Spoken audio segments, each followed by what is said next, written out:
রাজনীতিতে বা গণতান্ত্রিক পরিবেশে দাবি আদায় আপত্তি জানানো বা সাংগঠনিক কিংবা রাজনৈতিক আন্দোলন একটা স্বাভাবিক বিষয়। আর এই আন্দোলনের মধ্যে কখনো কখনো বিধানসভায় ওয়াকআউট করা, লোকসভা বয়কট করা বা বিভিন্ন প্রকারের দলীয় বিধায়ক বা মন্ত্রীদের বিরুদ্ধে প্রতিবাদের ভাষা হিসেবে কালো পতাকা দেখানো স্বাভাবিক বিষয়। কিন্তু এই গণতান্ত্রিক আন্দোলনের পরিপ্রেক্ষিতে নিয়ে কেউ যদি অগণতান্ত্রিকভাবে রাজনৈতিক জিঘাংসা চরিতার্থ করার জন্য ভূমিকা পালন করে, তখন কিন্তু তাকে শুধু রাজনৈতিক দৃষ্টিকোণ থেকে না, সামাজিক কোণ থেকেও ঘৃণা জানাতে হয়, যেমনটা আমাদের রাজ্যের শাসক দল আজ করলো। সাম্প্রতিক সময়ে রাজ্যের মন্ত্রী সুধাংশু দাস ধর্ম সম্পর্কিত কোনো একটা বিষয় নিয়ে সামাজিক মাধ্যমে পোস্ট করেছিলেন। এই পোস্টের পরিপ্রেক্ষিতে রাজনৈতিক মহল ছাড়াও বিভিন্ন আঙ্গিকে সমালোচনা চলছে। এরই ফাঁকে মন্ত্রী বাহাদুর আবার নিজের পোস্ট ডিলিট করে দিয়ে প্রকারান্তরে ওনার দোষ স্বীকার করে নিয়েছে। এই জায়গায় দাঁড়িয়ে বিরোধী রাজনৈতিক দলগুলোর প্রতিনিধি যারা বিধানসভায় রয়েছেন, তারা বিধানসভা অধিবেশনে প্রতিবাদ জানিয়েছেন, মন্ত্রীকে গণতান্ত্রিকভাবে কালো পতাকা প্রদর্শন করেছেন।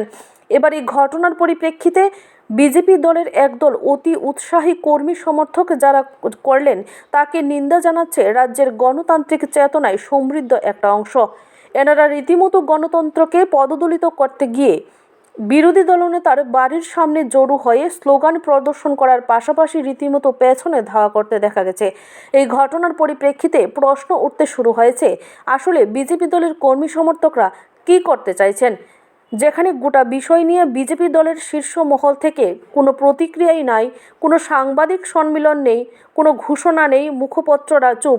সেই জায়গায় দাঁড়িয়ে শুধু কিছু মাত্র কর্মী সমর্থকে ভুল পথে পরিচালিত করার মধ্য দিয়ে বিজেপি দল আদতে কী বার্তা দিতে চাইছেন তা কিন্তু পরিষ্কার না।